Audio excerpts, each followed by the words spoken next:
My everyday carry is always changing, always evolving, and I don't really want to call this my EDC version whatever number, because my everyday carry, probably yours too, is always changing, always adapting, maybe also changing because you just want to use new stuff. I will call this my November 2023 everyday carry, because everyday carry is always changing, is always evolving, and this is what I carry at the moment.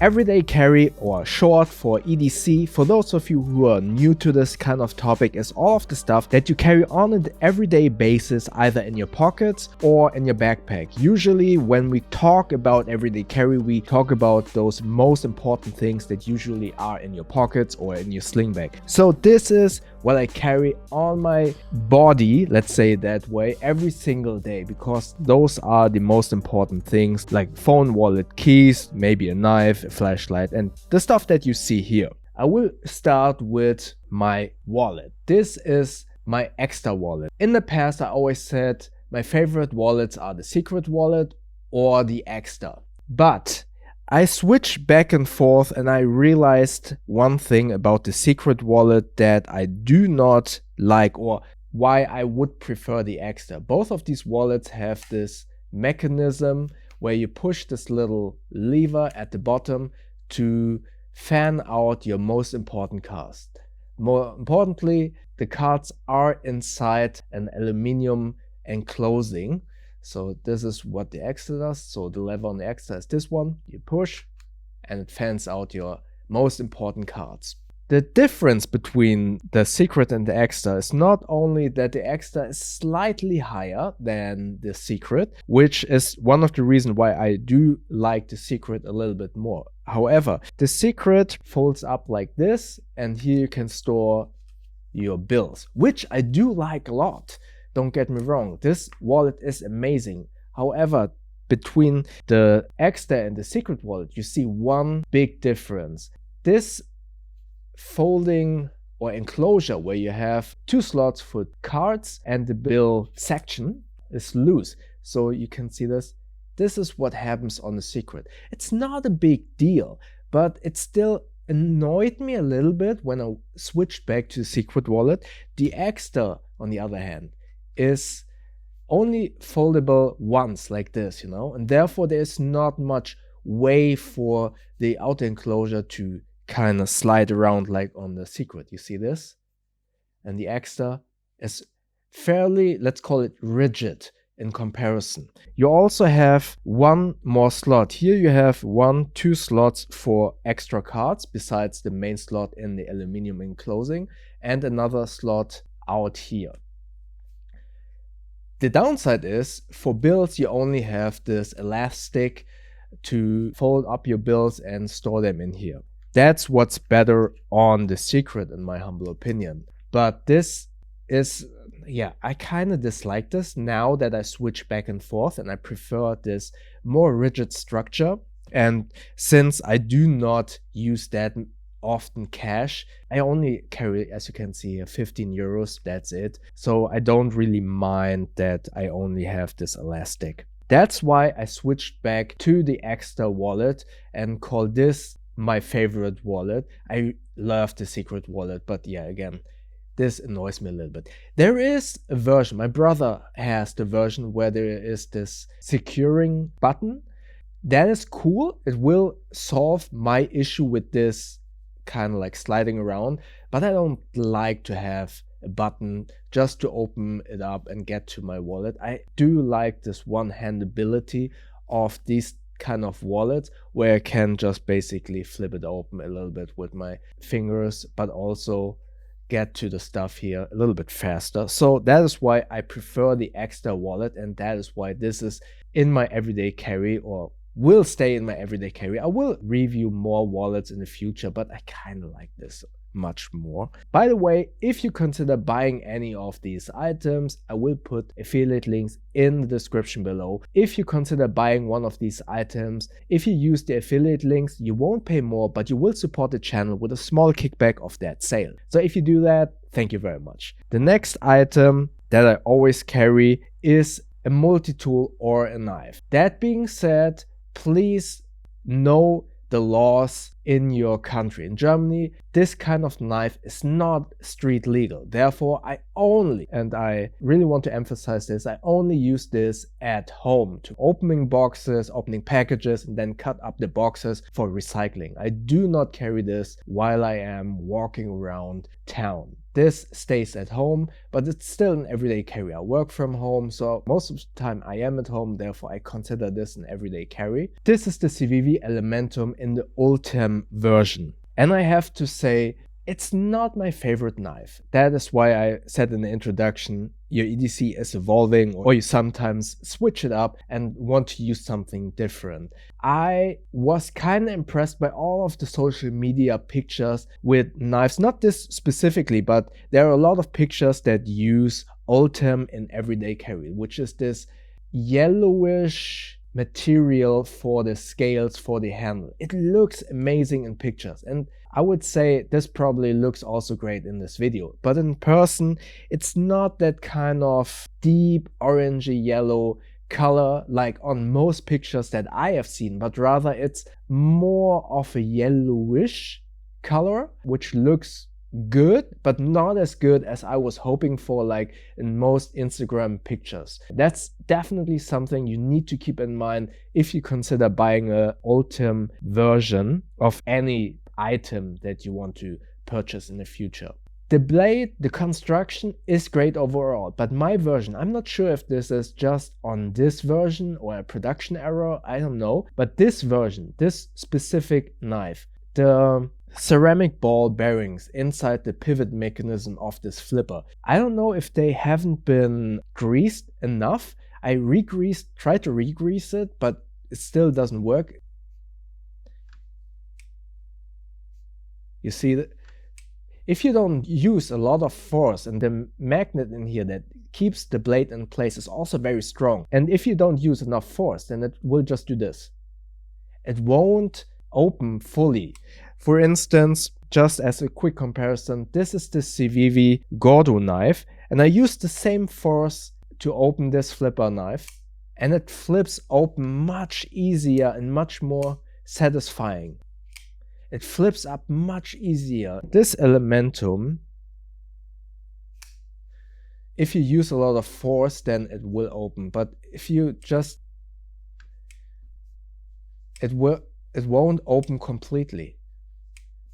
You need a lot of force, and obviously I re-greased this a little bit, so now it works better, but out of the box it just wouldn't open that satisfyingly like the Gordo, and that's why I prefer the Gordo knife, to be honest, and I prefer these wider style of blades. This does look good. From my personal taste, I prefer this wider blade to open boxes. It just feels a little bit better. Again, these are not street legal in Germany or most of Europe, so this is just at home, and I don't know, it's cool looking. I understand that people like this a lot, but personally, this is not my favorite Civivi knife. I would say this is just for my version, that probably the ceramic ball bearing wasn't looped correctly, but yeah, the opening mechanism isn't as nice as on the other knives. Obviously, I greased this a little bit and now it works better, but out of the box, there was some production error with this. And also Ultem, it looks great on pictures, but in person it doesn't look that great. So I probably prefer something like this with Mikata. So this was great, it's still great, it looks good, not as good as on Instagram pictures. I will definitely switch this out in the future. Next up, something that is really important to me, that is a flashlight. For those of you who will now say, hey, why don't you use the flashlight on your phone? I can say this. If you have a dog and you walk around with your dog at night and your dog has to do his or her business, you need to pick it up, of course. When it's dark, you do not want to fiddle around with the leash, the dog poo bag on the other hand, and maybe fiddle around with your expensive phone just to light the ground. Then I would rather use a flashlight that A, if it drops, it won't damage, B, if it drops accidentally in dirt or let's say poo, then I wash it off. I don't mind. I don't put this on my face. But even if I wash off my phone, I don't know, if there would have been poop on this side, I still would feel hesitant to put it onto my face. So having a small flashlight in your everyday carry, at least for me, is a very good idea. Furthermore, sometimes, you just want to light up, maybe in a parking place where it's dark and you drop your keys. Sometimes the flashlight of your phone isn't just bright enough. Imagine your keys like rolling underneath your car. From my experience, yes, the flashlight on the phone is bright, but it is not bright enough. Also, having a flashlight, in my humble opinion, is a great self-defense tool. Not necessarily to kind of punch someone or something, but most flashlights these days have a so-called either strobe or this very bright mode where you could accidentally, let's be real, you won't get mugged during the day, but I hope not, but it's more likely that you get mugged at night. So having the option or being able to blind your attacker with this is extremely bright, you will gain an advantage. I would say at least 3 to 5 seconds. And 3 to 5 seconds doesn't sound like much, but it is enough to get a head start and maybe will follow you, but still has some disadvantage. Do not fight. Always run. Always give that person your wallet or whatever. Get out of that situation as good as safely as possible. But having the option to have some advantage in that situation by blinding that person is a good idea. Also, yes, a knife might be a defense tool in some countries where you are allowed to carry a knife, but still, if you don't know what you're doing, it's not a proper self-defense mechanism. Therefore, always run. And if you can get a head start by blinding an attacker, I think that is a good idea. Before using this Wuben X2, I was using the Wuben X0, which, as you can see, is much smaller. And I will actually go back to this one just because it is smaller and I like the side positioning of the beam. But this one actually is also a very good option. It has 3 LEDs, has a much bigger battery, and therefore is A, much brighter, and B, much more long lasting. It has a USB-C charger, which makes this very easy to charge wherever you are. Now that iPhone is also switching to USB-C, this is, in my humble opinion, a no-brainer to have because it is easy. You have 3 regular modes, so basically one low mode, medium, high.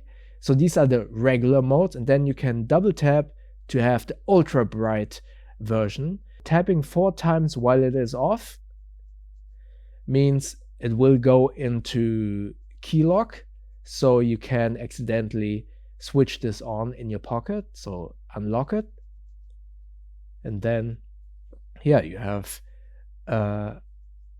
turned on the flashlight. This is still fairly compact, as you can see here from my wallet. This is not big.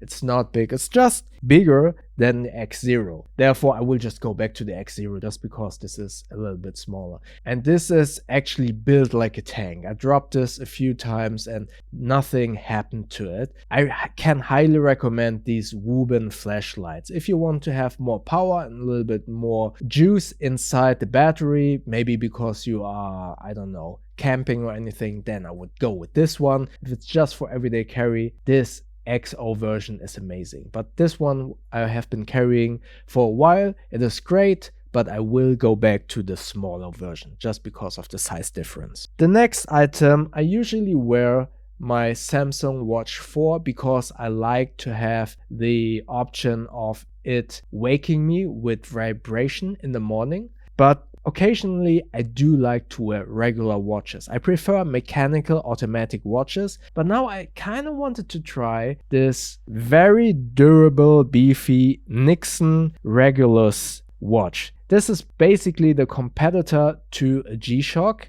and Honestly, this is a little bit obnoxious for the lack of a better word, because this one is huge. So let me just show you. Obviously, I'm not the tallest person, and therefore my hands and my wrists are very small, so this looks obnoxious on my wrist because it is too huge. But I wanted to try it because besides the size, I feel this looks really cool. This is a cool looking watch. It is, as I said, a G-Shock competitor, therefore it is also very durable. I dropped this a few times. I was wrestling with my dog, so he also bit on this 1 or 2 times. This held up quite well. I don't know if it's stronger than a G-Shock. I can confirm this. You have 4 buttons to switch between 2 different time zones. You have a stopwatch, a timer, you have this light mode. What I do not like about this light mode, you see this? 1, 2, 3, 4. This only stays lit for 4 seconds, and I feel this is way too short. I would have wished this would light up for at least 10 seconds. Also, the buttons, you need to use a lot of force to push these. This is a little bit annoying, and they are not tactical. They feel a little bit mushy. Do you need to push these buttons quite often? Probably not, but still, I would have loved more tactical button presses and not as squishy button presses that are a little bit easier to operate. And again, you probably won't push these buttons a lot. You will probably push this light button a lot, and this is again, this is not that easy to press, and it's a little bit annoying. I wish for easier and tactical feeling buttons. But again, durability is great. This is a battery driven watch, so you will need to exchange these after, I don't know, a couple of years or something. I'm not sure, but that is to be expected with most of these digital watches. Will I keep this? No, because it is too big for my fairly small wrists, and I do prefer mechanical analog watches to switch back and forth from time to time from my smartwatch.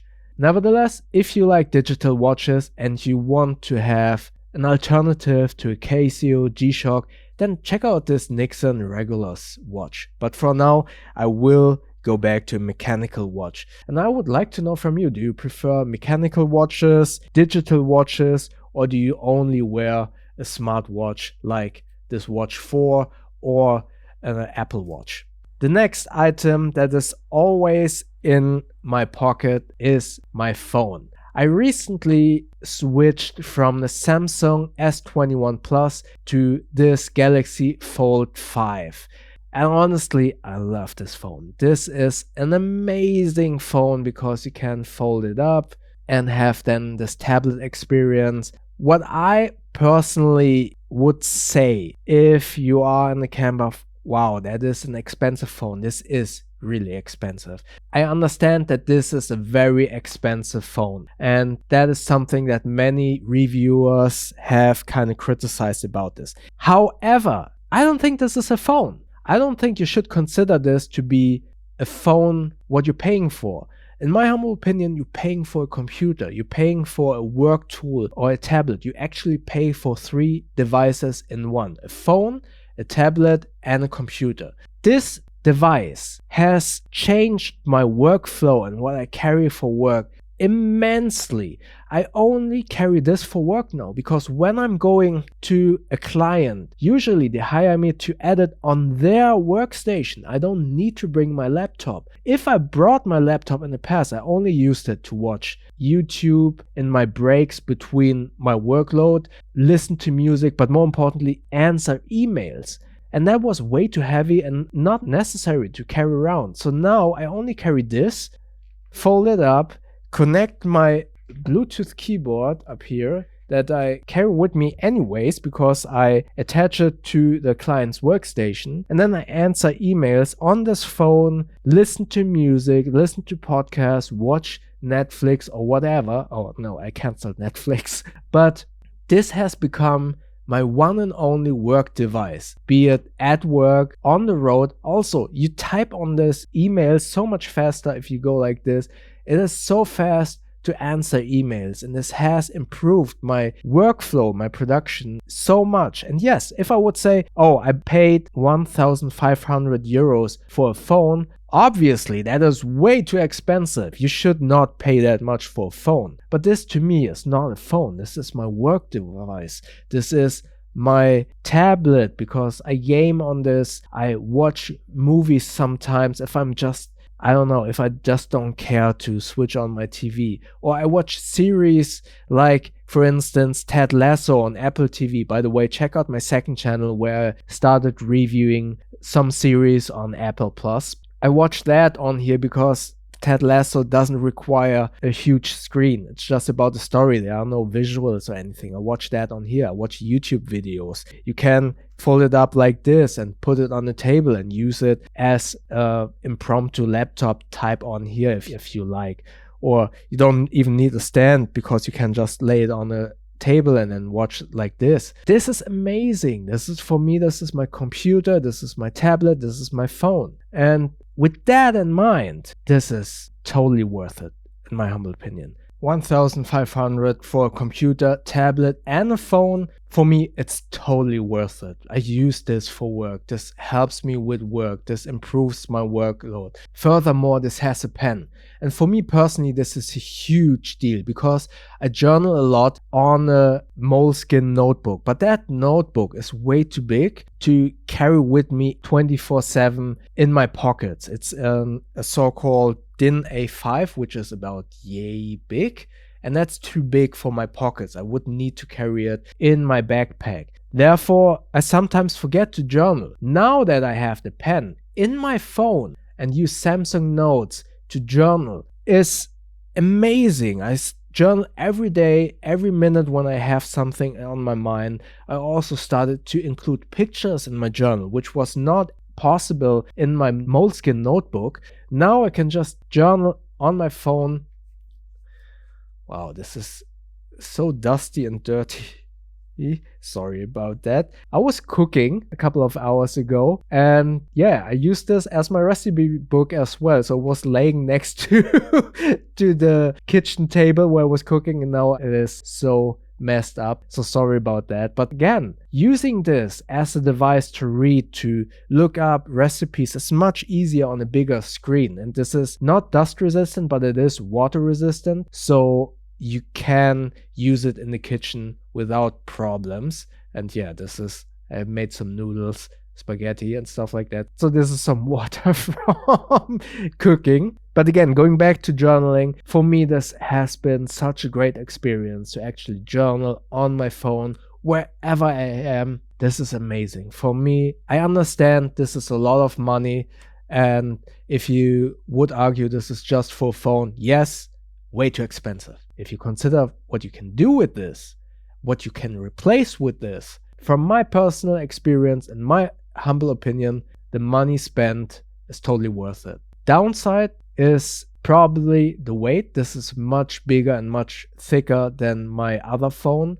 You will notice this in your pockets, and it will change your packing style. For instance, in some of my sling bags, it wouldn't fit that properly. For instance, in the video best business bags that you can see in the info tab above, I had the grams 28 sling bag. There it was a little bit difficult to fit inside just because this is a very thick boy. Then the downside is the exposed hinge mechanism. I didn't have any issues yet. I was actually baking a bread and this was next to it with a lot of flour and stuff like flying around. That was pretty dangerous actually, and now that I think of it, I shouldn't have done that, but the mechanism is still working perfectly. I don't know how the durability is. I have this now, I would say not even a half a year. It still looks amazing, works amazing, but I already anticipate that after a year, there is the potential that I might have some issues with it, but I don't want to think about that for now. Right now, the only thing I think about is carrying my stuff for work, working in an office, working while I'm on the go. So, e.g., answering emails is so much quicker and so much more convenient on this phone, and it improves my work immensely. Also my convenience at home when I'm, as I said, watching a film, a series, answering emails, playing a game, using this as a tool to look at recipes. This is amazing. And for that reason alone, I think that the money spent on this phone is totally worth it. But obviously that is just me. And I have small hands, and this is also important because many people have criticized this smaller screen. Yes, it is much more fiddly to type on this smaller screen, and I sometimes misspell, but I do have smaller hands, and usually I only use the front to switch tracks on Audible, for instance, or I don't type on this that much. I fold it up and I type there. And I do not really understand the argument that people want a good screen or a wider screen outside, but also a folding experience. Because in my humble opinion, if the front screen is just the same as on a regular phone, it is less likely that out of pure laziness, you probably won't fold it up and you won't experience the great and amazing screen inside. You probably will just stay outside most of the time. But with this smaller screen, if you have smaller hands, it's much more easier to grab. And even if you don't have small hands, this is much more comfortable to use as a phone, to call. I know not many people call anymore, but it is much more comfortable to hold this and to hold this to your face or to your ears. And I do like this compromise, having a small screen, a very compact feel in the hands, and once you fold it up, you have the full experience. That is why I love this phone. And once this breaks, whenever in the future, be it 1 year, 2 years, I hope that this will hold up 2 years at least. But even if it doesn't hold up just a year, I would be sad, I would be mad, but I would need to remind myself how much I have been using this and how much more productivity this has given me so far. And yeah, if this breaks, whenever in the future, I will probably go back to a Fold 5 or to a Fold 6, whatever there will be during that time. Alright, so this was my everyday carry, all of the items that I have been carrying in November 2023. So my Ekster Wallet, I will keep this because I love this. The Civivi Elementum Ultem version, okayish knife, I will switch this. The Wuben X2, amazing flashlight, highly recommend this, but because I want something smaller, I will go back to the X0. The Nixon Regulus, a great Casio G-Shock competitor, cool watch, but way too big for me. Still, I like this, but it's not for me. I will go back to a mechanical watch that I will switch between the Samsung Smartwatch 4 and my phone, the Samsung Fold 5. Alright everyone, I hope you liked this video.